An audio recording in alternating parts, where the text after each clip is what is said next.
Hello everyone, welcome to our channel Factolution. आज के इस वीडियो में मैं आपसे शेयर करने वाली हूँ what to do after 10th और विच स्ट्रीम शुड आई ऑप्ट। देखो यार, मैं भी किसी से ज्ञान प्राप्त करके नहीं आई हूँ। मैंने भी 4-5 साल पहले 10th पास की थी, तो बस अपना एक्सपीरियंस शेयर करूंगी।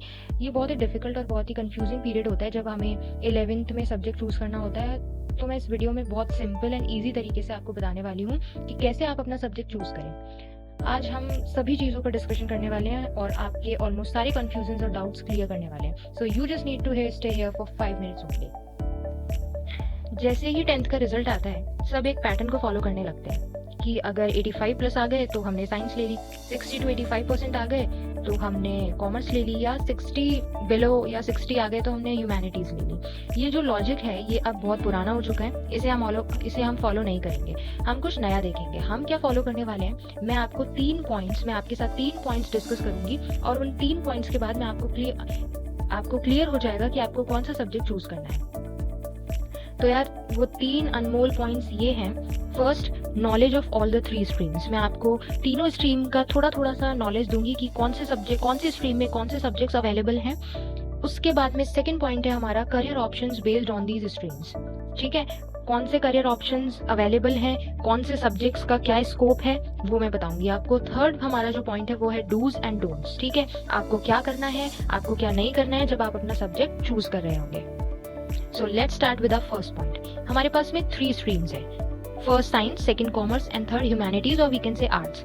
अब हम 1 by 1 इनके सब्जेक्ट्स देख लेते हैं। साइंस में हमारे पास में 4 मेन सब्जेक्ट्स होते हैं, English, physics, chemistry and maths. Commerce में अपने पास में जो मेन सब्जेक्ट्स हैं वो हैं accounts, business studies, entrepreneurship, economics and English.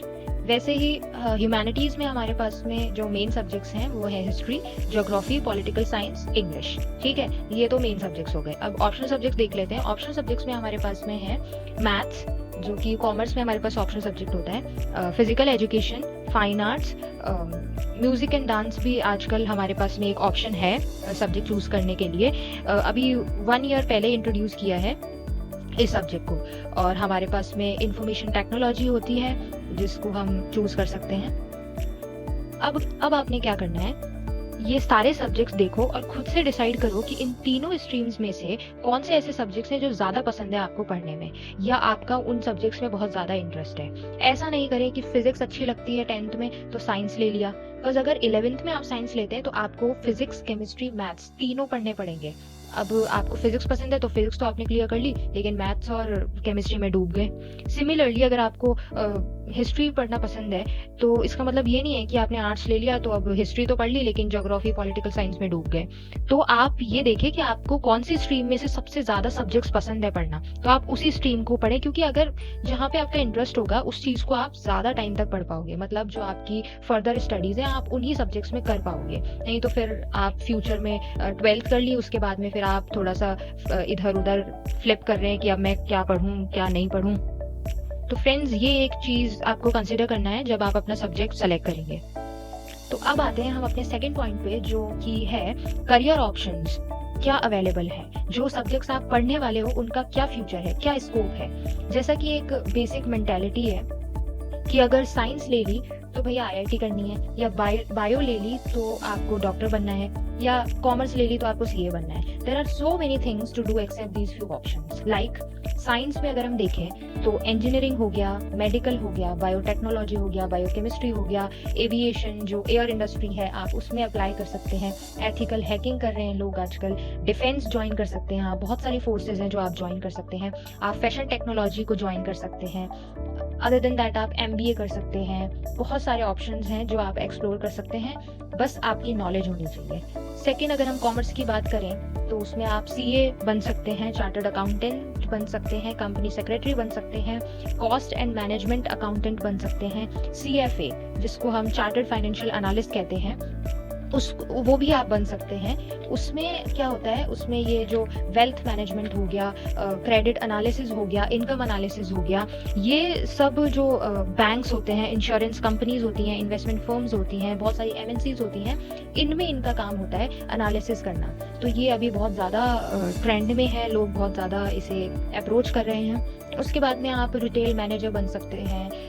Other than that वही लॉ कर सकते हैं, MBA कर सकते हैं। उसके बाद में हमारी आती हैं ह्यूमैनिटीज़ और आर्ट्स, जिसमें मेनली जो सबका फोकस रहता है, जो बहुत सारे लोग सबसे ज़्यादा इंक्लाइंड रहते हैं, सिविल सर्विसेज, आईएएस हो गया, आईपीएस हो गया, आईएफएस हो गया, बहुत सारी ब्रांचेस हैं इसमें जिसमें आप जिसको आप अप्लाई कर सकते हैं जिनमें। उसके बाद में लॉ कर लिया, या आप टीचर बन सकते हैं, बहुत सारे ये डिग्रीज होती हैं, उनको आप लीजिए, नेट क्लियर करिए और टीचर बन सकते हैं। मास कम्युनिकेशन एंड जर्नलिज्म कर सकते हैं आप, डिज़ाइनिंग कर सकते हैं, बहुत सारी डिज़ाइनिंग अवेलेबल हैं, फैशन डिज़ाइनिंग हो गई, इंटीरियर डिज़ाइनिंग हो गई, ज्वेलरी डिज़ाइनिंग हो गई, और बहुत सारी हैं। पॉलिटिक्स ज्वाइन कर सकते हैं आप, जो पॉलिटिकल लीडर्स होते हैं वो बन सकते हैं आप। आर्कियोलॉजी कर सकते हैं, होटल मैनेजमेंट कर सकते हैं, बहुत ट्रेंडिंग है आजकल राइटिंग कर सकते हैं आप, कंटेंट राइटिंग हो गई, ब्लॉगिंग हो गई, क्रिएटिव राइटिंग हो गई, बहुत सारे ऑप्शंस हैं जो आप एक्सप्लोर कर सकते हो। अब आ जाते हैं हमारे थर्ड पॉइंट पे, जो हमारा था डूज एंड डोंट्स। क्या आपको करना है और क्या नहीं करना है, क्या चीजें आपको माइंड में रखनी है जब आप अपना सब्जेक्ट चूज करेंगे।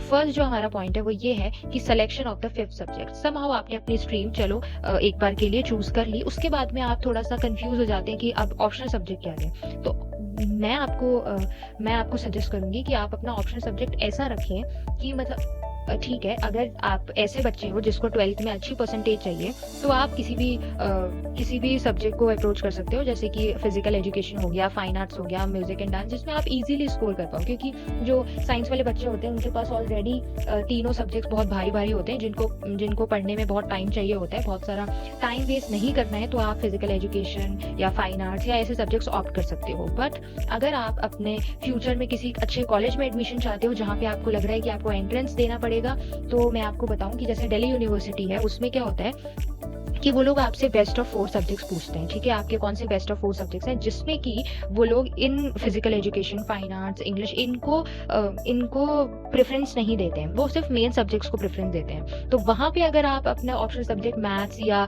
इकोनॉमिक्स या आईटी रखते हैं, तो ये आपके लिए एक प्लस पॉइंट होगा। वहाँ पे आपके पास 3 सब्जेक्ट्स ना होकर आपके पास बेस्ट ऑफ 4 सब्जेक्ट्स हो जाएंगे प्रेफरेंस देने के लिए, जो जिनमें आपको अपनी फ्यूचर का जो स्टडी है वो करना है।